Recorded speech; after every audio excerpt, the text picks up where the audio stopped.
And it's been about 10 years, a little more than 10 years, that I really started focusing in on working with women, because I worked with couples before. My specialty as a psychologist is the psychology of men and marriage. And in that, you can't work with a man, because if you ask him how he's doing, he'll say fine. And then the session's over. So, but you bring in the wife, and you ask the guy, how'd it go this week? It's pretty good. What was different? We didn't fight as much. Awesome. What did you do different? I have no idea. I'm like, okay, well, I'm really glad you had a good week. Then I say to her, how did this week go? She goes, not so good. Like, really, what happened? Well, and she has a whole list of things that need to be looked at, talked about, changed about the relationship, and the guy doesn't even think about it. He just has like an on and off mode. You know, either it's good, red light, or green light, or it's not so good, red light, trouble, danger. Let's avoid that as much as we can. We're going to talk about that a little bit. But I wanted you to know that I have actually shifted everything that I'm doing, and I'm really catering more to women now, because I used to think, well, if women just knew what they needed to do, then they would change their behavior and the man would have to change naturally, and we'd be good to go. But I realized I didn't do enough building women up. I didn't do enough to help women really understand the value they have, and why it's so important that you learn about men rather than the other way around. So it's really false to us to figure out what do guys look like. We have this uncanny ability to look at things from multiple perspectives.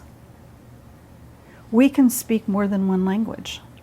So it really makes more sense to focus in on us being able to understand where they're coming from. The whole idea of the wise woman is, I'm not the wise woman.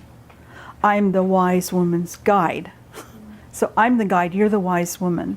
And that's a primary thing to remember. I love this scripture. I don't even know how it popped out at me one day, but you know, the wise woman builds her house, but with her own hands the foolish one tears hers down.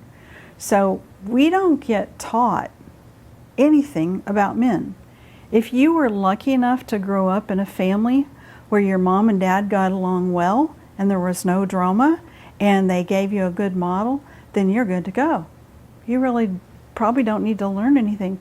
But my goodness, if anything bad happened and people didn't handle it well, guess what? You got a lot to learn. You know, I'm in the baby boomer generation, and after World War II, when everybody started having babies, they really thought, we have arrived. This is great. America's going to be wonderful from here on out. We don't have to struggle anymore. Those people had been through the Depression. You know, some of them had been through the 2 world wars, and they're like, you know, we can just really relax. And so we got spoiled, bottom line. And then you've got the 60s, and the feminist movement really took off, and it was a sexual revolution, all of these crazy things. So we didn't learn the truth about who we are as women. We learned it doesn't matter. You can be like a guy. In fact, if you want to succeed, you have to act like a guy. You have to talk like a guy. You get a job, and you know, women started smoking and cussing just as much as the next guy. And we didn't learn, and we didn't teach our kids. And those kids are not teaching their kids. So it's like, I want to teach you so you can start to grasp all of this, and you will be able to then pass it on to your friends and to children and to friends' children. You know, you can just help the knowledge keep going. So when people talk about the trials of marriage and divorce, I know firsthand what it's like. I have that history. I know what that's like. So I mean, I've been to hell and back more than once. And I don't want anybody to think that I have this Pollyanna look on it. I do know how hard it is.